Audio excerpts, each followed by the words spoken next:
Alright. Alright guys, I'm here with my good friend Mr. Occhio, and he just got back from Game Cycle, and I'll show you real quick what he got. I just want to tell you, Ready, I've been a big fan for many years, and it's a pleasure to be on your channel, man. So, anyway, yeah, so I went up to Game Cycle and found a few interesting things for once. I was disappointed that Giant Tiger wasn't open, and ended up finding a few kind of cool things here at Game Cycle. So, first up, we have Fritz Lang's Cloak and Dagger. I'm a big, obviously, Fritz Lang fan. Anybody who's a movie fan should know who this director is. And actually, earlier today, I went to Cinema One, and I bought two releases there, but I bought Women in the Moon by Fritz Lang, which was his follow-up to his landmark Metropolis film.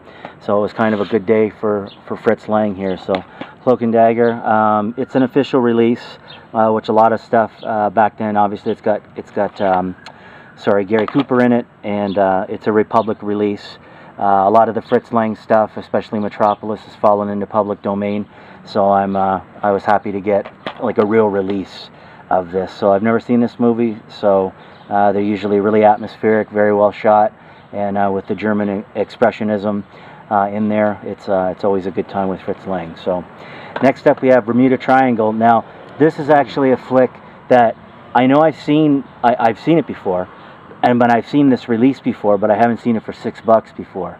And I may have even seen it at Game Cycle, but it was a lot more money. And I thought, well, I'm not paying it because I don't know how good it's going to be, right? But anytime you can get, a 70s movie, it's from, 78, and obviously set in the Bermuda Triangle, strange events occur, and, I'm a sucker for 70s films, having grown up in that era, and I think it's the best era for film as well. You got a lot of experimentation in that decade.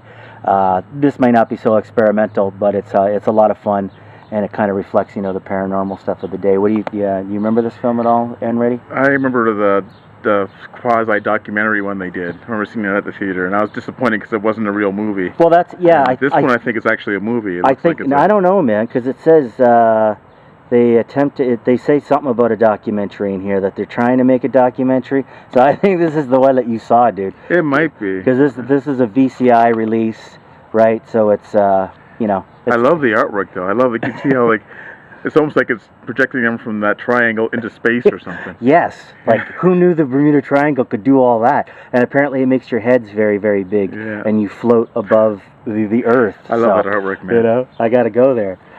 Next up, the title alone first drew me to this. Burt Lancaster, The Scalp Hunters. Scalp Hunter is actually a comic from DC Comics back in the day, which I'm a fan of. But in reading about this, it was actually done by Sidney Pollack, who I admire a lot of his work as well. And it's from 1968, which is, you're getting the spaghetti western influence in here. So it's always interesting to see the take that Hollywood did, kind of their response to it. So this is when Hollywood westerns began to get real interesting again, thanks in large part to Sergio Leone and Sergio Corbucci and things like that. So anxious to check this one out. Burt Lancaster, traditional actor, big name actor, but again with Sidney Pollack. Seems like it could be a pretty good flick. Although I am wary of the term, they use the term slapstick down here. So it's like, maybe it's got some humor in it, but not too much. Yeah, like, I don't want any pies in the face, or, you know what I'm saying? Like, I don't want, water bucket falling over the head when someone opens the door. Whoa! So, next up, we got Macon County Line, which was a release that I've seen a lot around back in the day. It's an Anchor Bay release. Oh, awesome. Well, it's great when you find old Anchor Bay. Yeah, in fact, out of print. Exactly, yeah. I found actually 3 Anchor Bays tonight, coincidentally enough. Now, this is actually a flick done by the guy who played Jethro on the Beverly Hillbillies. And it says forever changed his image by not only producing, co-writing, but co-starring in this powerful movie. It takes place, a couple people get framed for a murder in a small town, and the sheriff is chasing them. Again, it's a 70s flick. You get that real raw emotion. It says it was a big drive-in hit as well. So a little bit of the grindhouse feel to it, 1974, Macon County Line. And I totally remember that cover from going around, searching through videos back in the day, but $8. If you gotta pick it up. So last but not least, just on the 2 stars alone, Bronson and Lee Marvin, Death Hunt, not Death Wish. This is the Hunt first. $12, a little bit more than I usually pay for used flicks, but again, an Anchor Bay release. It's 15 years after The Dirty Dozen.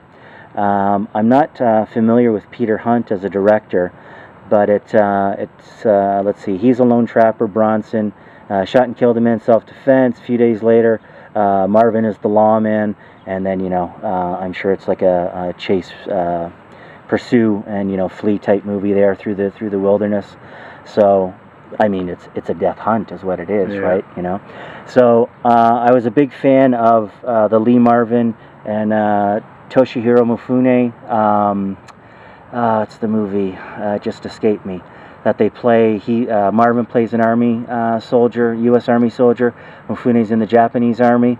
They're deserted on an island together, and they have to work together. So I enjoyed when it was just Marvin and another actor, and I think in large part this one's going to be as well. It's the movie. The movie I was just talking about was the one that they made. Enemy Mine was kind of a space age remake or whatever of it. Yeah.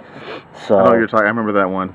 Yeah, I can't remember the name of it though, but I'm sure someone will post it because everybody watches Enready's videos, right? And like immediately hits up with the posts and stuff. So anyway, so that's my haul. I had Flowers in the Attic in my hand too, but then I remembered I hadn't seen that around in a long time. Then I remembered even back in the day I wasn't a huge fan of it. Yeah, I picked that up recently too. I found a copy of that. Did you? Yeah. The weird thing with that one is the TV version is much more risque than the movie version, because there was incest in that story in the books. Oh, I know. Yeah. Well, yeah, and that's the thing. It totally took me back to the 70s and the books, right? Yeah, those were really popular back in the day. I don't know. I figured it's kind of one step away from a Hallmark. This Cloak and Dagger would be out of print, because that's an old Artisan release, and Artisan isn't around anymore. Yeah. Well, I know it's Lionsgate now, but, kind of a drab cover, really. Yeah, it is. Yeah, but like still. I thought it was actually public domain at first, but it's, like I say, it's got Republic on there, so...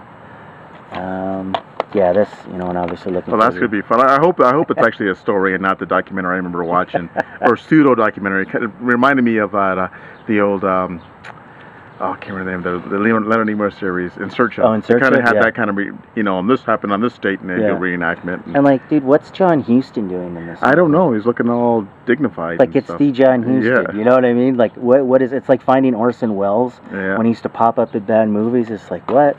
That's a nice haul, though. You got some good stuff there. Yeah, I got some. Especially if you can find some Anchor Bay. I know this movie. I saw some of this on TV back in the day. It's a good movie. Did you? And I'm sure that's got to be great. The Macon County line. Yeah. So that's Anchor Bay.